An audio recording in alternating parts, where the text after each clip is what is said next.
Let's go, everyone. Today we're unboxing some nasal spray from Up&up. This is Target's brand.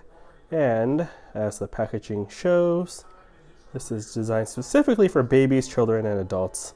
And it helps moisturize the nasal passages. And it's my first time trying this brand. So I've used I think it's Armor, Up&up, no, not Up&up. I forgot the name of the previous brand I've used, but it's like the baking soda brand. So let's check out this one from Target.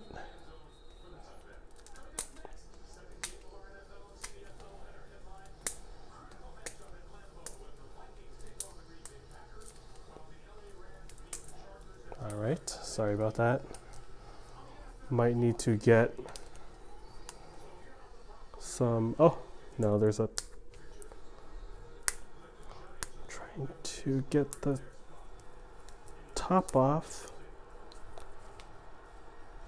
Ah, there we go. Got it, my bad. Oh, all right. That took off the lid. I'll get this out of the plastic wrap. But this is what the spray nozzle looks like. Oh, it's fancy. Looks comfortable in your nose, and it says ultra gentle tip. Let me test it out real quick. Oh yeah, that was gentle. Here we go. Here's what it looks like. Boom. See that mist? Cool. Pretty cool, mister. Sorry, it's all over my nose now. All right, that's how this looks like. Hope you're all doing well, and see you next time. Later.